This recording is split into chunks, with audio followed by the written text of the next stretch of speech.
សួស្តីអ្នកទាំងអស់គ្នាសុខសប្បាយទេចាចានេះវិលមកជួបគ្នាទៀតហើយអ្នកទាំងអស់គ្នាអ្នកទាំងអស់គ្នាសម្រាប់បងប្អូនខ្មែរយើងដែលគាត់មានដូចថាបញ្ហារឿងខ្ចីលុយសម្រាប់ទិញផ្ទះអ្នកទាំងអស់គ្នានេះខ្ញុំចង់និយាយថាសំណុំឯកសាររឿងខ្ចីលុយហ្នឹងចាស់គឺយើងអាចសេរីបានដរាបណាអ្នកទាំងអស់គ្នាមាន 20% down អញ្ចឹងណា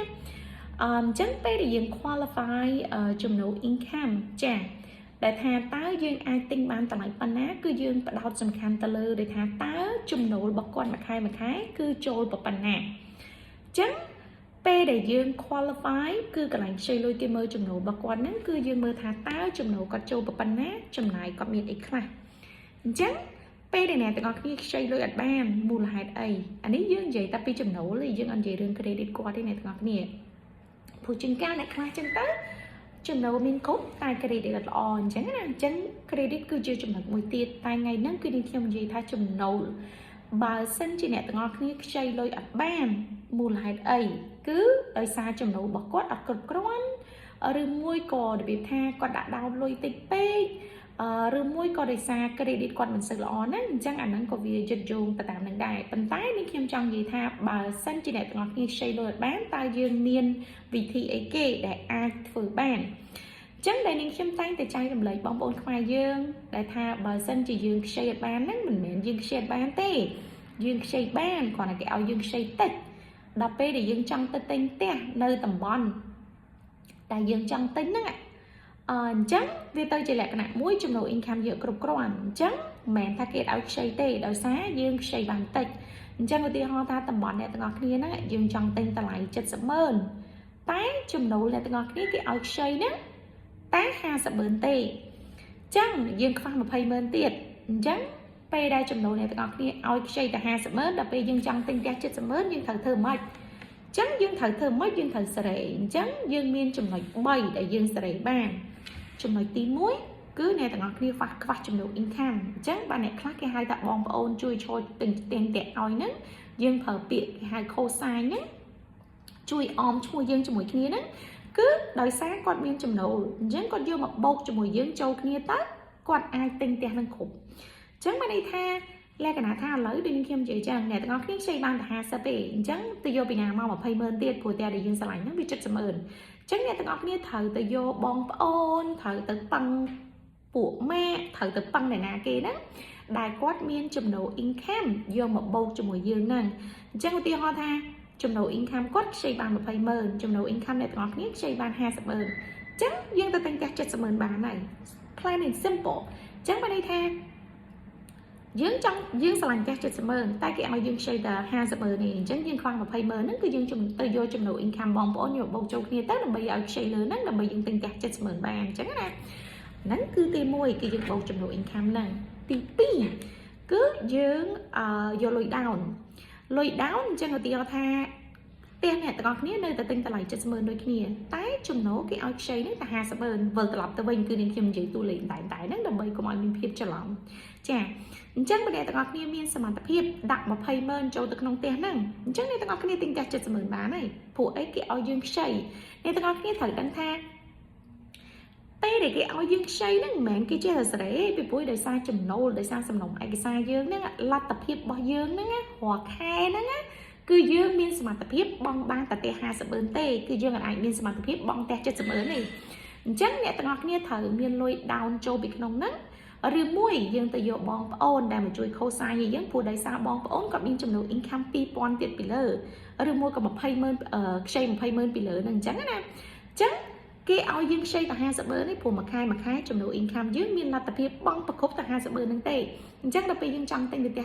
70,000 គឺយើងទិញឲ្យបានអញ្ចឹងអ្នកទាំងអស់គ្នាត្រូវទៅយកបងប្អូនយកមកបូកចំណូល income ចូលគ្នាដើម្បីខ្ចីបានណាឬមួយអ្នកទាំងអស់គ្នាត្រូវដាក់លុយ 20,000 ចូលទៅក្នុងហ្នឹងដើម្បីធ្វើម៉េចយើងខ្ចីគេតែ 50,000 ដែរអញ្ចឹងពេលដែលយើងមានសមត្ថភាពដាក់ 20,000 គឺយើងអត់ចាំបាច់ពឹងពាក់បងប្អូនមកចូលទិញជាមួយយើងទេចាអញ្ចឹងលក្ខណៈហ្នឹងគឺឲ្យតែយើងមានសមត្ថភាពដាក់ down 20% ហ្នឹងមានដាក់ down 20,000 ហ្នឹងដើម្បីយើងទិញផ្ទះហ្នឹងអញ្ចឹងណាដល់ពេលយើងមានកម្មវិធីមួយទៀត đại kế ở bằng ai từ lời chủng độ income dương tệ kiện đó ngay thay chủng độ income này ngọc nghĩa cứ xây ban ta sẽ mới này tay đập về dương trong ta tinh tẹt của chính thì dương tinh nhật bản chắc bộ dương miên trong program mùi tiết đại dương ở bằng ai từ lời chủng độ income này ngọc nghĩa tệ ôi thì này ngọc nghĩa miên 20% down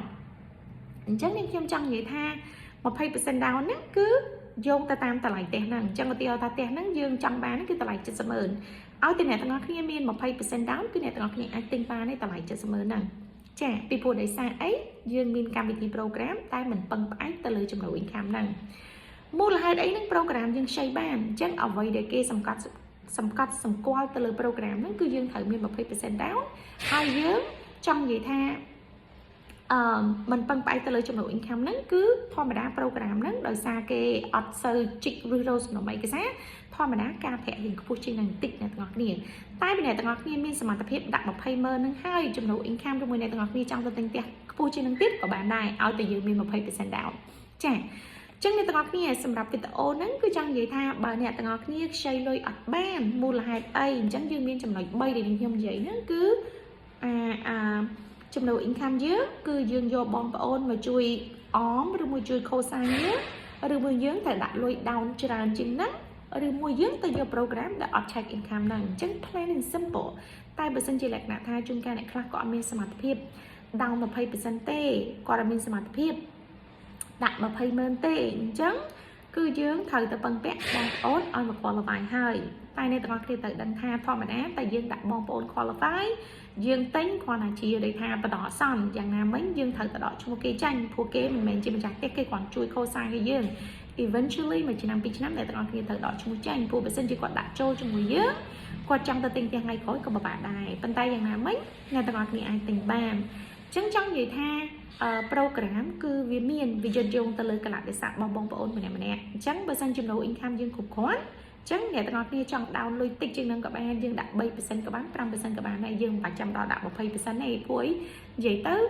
bong bóng cái tay là xưa tha bong kia tầm rời dương đàoประมาณ đôi khi không vậy chăng kia admin tầm rời tê sân khánh taสมัครភាពរបស់យើងនឹងអាចใช้លុយបានប៉ុណ្ណា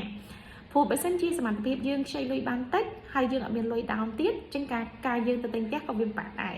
តែបើសិនជាយើងមានចំណូល income ខ្ពស់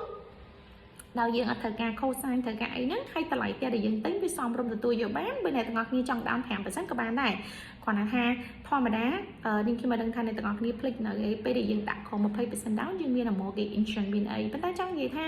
យើងនៅតែអាចទិញបានចឹងអ្នកទាំងអស់គ្នាគ្រាន់តែថាវាយើងត្រូវបង់ការប្រាក់យើងត្រូវបង់ mortgage insurance បង់អីតែប៉ុណ្ណឹងតែបើយើងមានតួលេខដែលថាដាក់ដោននឹងគួរសមដែរអញ្ចឹងអាហ្នឹងក៏យើងជួយកន្លែង save លុយជួយឡើងហ្នឹងការប្រាក់ក្រុមនឹងតិចតួចអញ្ចឹងវាជិតយកទៅតាម case របស់ client នីមួយៗពេលដែលយើងនេះហើយនេះខ្ញុំចង់បញ្ជាក់តិចទៅថាអ្នកទាំងអស់គ្នាទិញផ្ទះកុំគិតថាយើងទិញនៅ30ឆ្នាំយើងគិតថាទិញនៅ3ឆ្នាំ5ឆ្នាំសិនបានហើយពីព្រោះអីការប្រាក់អាចប្រែប្រួលតម្លៃផ្ទះអាចប្រែប្រួលប្រូក្រាមអាចប្រែប្រួលតែពេលដែលអ្នកទិញគឺ lock វា30ឆ្នាំហើយវាមិនមែនថាអូអ្នកទាំងអស់គ្នាត្រូវតែធ្វើប៉ុន្តែអ្នកទាំងអស់គ្នាមានសិទ្ធិសើរើអញ្ចឹងខ្ញុំចង់និយាយថាអ្នកខ្លះចឹងទៅគាត់ចង់ទិញផ្ទះតែការប្រាក់វាខ្ពស់ពេកអញ្ចឹងគាត់របៀបទៅថាបើនៅទៅ30ឆ្នាំក្រោយទៅសងគេច្រើនអញ្ចឹងណាចឹងខ្ញុំចង់និយាយថាយើងទិញមតនការសិនព្រោះបើយើងគិតដល់30ឆ្នាំក្រោយវាបាក់អញ្ចឹងឥឡូវសំខាន់សមត្ថភាពយើងបងរួចអត់ដែលត្រឡប់ទៅវិញអញ្ចឹងណាហើយអញ្ចឹងពេលការប្រាក់ចុះយើងអាច refinance បានពេលយើងចង់លក់ផ្ទះគឺយើងអាចលក់ផ្ទះបានពេលយើងមានចំណូល income គ្រប់គ្រាន់ចំណូល income ខ្ពស់យើងអាចសារលើសំណងឯកសារបានអញ្ចឹងយើងវាមានជម្រើសច្រើនដែរអ្នកទាំងអស់គ្នាចាអញ្ចឹងអរគុណច្រើនអ្នកទាំងអស់គ្នាសម្រាប់វីដេអូថ្ងៃនេះគឺមានតែប៉ុណ្្នឹងទេបើមានសំណួរកុំភ្លេចតាក់ទងនឹងខ្ញុំណា213 608 6403អរគុណអ្នកទាំងអស់គ្នាបាយបាយ